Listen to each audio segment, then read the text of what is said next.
रूस यूक्रेन युद्ध के बीच अमेरिका ने दो अलग अलग हाइपरसोनिक मिसाइलों का सफल परीक्षण कर तहलका मचा दिया है। इन मिसाइलों को अमेरिकी हथियार निर्माता कंपनी लॉकहीड मार्टिन ने डिजाइन और डेवलप किया है। AGM-183 RRW नाम की इन मिसाइल के पहले दो परीक्षण नाकाम भी हो चुके हैं। अब अमेरिकी रक्षा मंत्रालय पेंटागन ने दोनों मिसाइलों के सफल परीक्षण की पुष्टि भी की है। ये टेस्ट कैलिफोर्निया के एडवर्ड्स एयर फोर्स बेस से उड़ान भरने वाले BE-52 बमवर्षक विमान के जरिए किए गए हैं। इन मिसाइलों को रूस और चीन के हाइपरसोनिक हथियारों के काट के तौर पर देखा जा रहा है।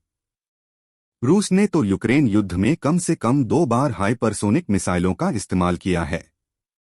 कैलिफोर्निया में BE-52 बॉम्बर से दागी गई मिसाइल अमेरिकी वायुसेना ने बताया कि उसने मंगलवार को कैलिफोर्निया तट पर अपने air launch rapid response weapon RRW booster का सफलतापूर्वक परीक्षण किया।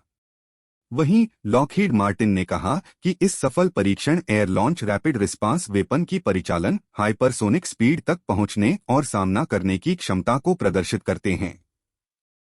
कंपनी ने बताया कि इस परीक्षण से भविष्य में होने वाली फ्लाइट टेस्ट में उपयोग के लिए महत्वपूर्ण डेटा भी इकट्ठा किया गया है। इस परीक्षण ने यह दिखाया है कि मिसाइल अपने लॉन्च पैड से सुरक्षित तरीके से अलग हो सकती है।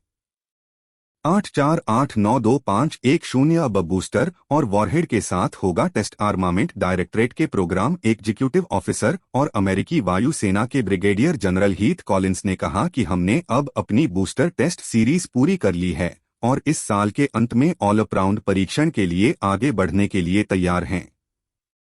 ऑल अराउंड में बूस्टर और वॉरहेड दोनों शामिल होते हैं। हाइपरसोनिक हथियार ऊपरी वायुमंडल में ध्वनि की गति से 5 गुना अधिक या लगभग 6200 किलोमीटर 3853 मील प्रति घंटे की गति से यात्रा करते हैं। 92852121 द उसरई हाइपरसोनिक मिसाइल का भी सफल परीक्षण एक अलग हाइपरसोनिक हथियार परीक्षण में defence advanced research projects agency DARPA ने पुष्टि की कि इसने अपने ऑपरेशनल फायर हाइपरसोनिक हथियार का पहला परीक्षण सफलतापूर्वक किया। परीक्षण न्यू मैक्सिको में व्हाइट सैंड्स मिसाइल रेंज में आयोजित किया गया था। ऑपरेशनल फायर एक ग्राउंड लॉन्च सिस्टम है जो दुश्मन के एयर डिफेंस में हाइपरसोनिक स्पीड से प्रवेश करते हुए उसके महत्वपूर्ण और संवेदनशील लक्ष्यों को तेजी से और सटीक रूप से बर्बाद कर सकता है। DARPA ने वित्तीय वर्ष 2022 में ऑपरेशनल फायर के लिए $45 मिलियन का बजट प्राप्त किया है। 81954222 पहले दो परीक्षणों में क्या हुआ था। Air launch rapid response weapon अपने पहले दो परीक्षणों में नाकाम रहा था। अप्रैल 2021 में इस मिसाइल का पहला परीक्षण आयोजित किया गया था।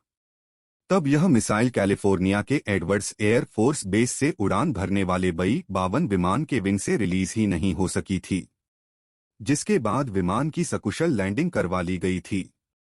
जबकि दूसरा परीक्षण जून 2021 के आखिरी हफ्ते में किया गया था, जिसमें ऐन मौके पर मिसाइल में लगा रॉकेट इंजन ऑन नहीं हुआ। इस कारण मिसाइल गोता लगाती हुई काफी ऊंचाई से धरती पर आ गिरी थी।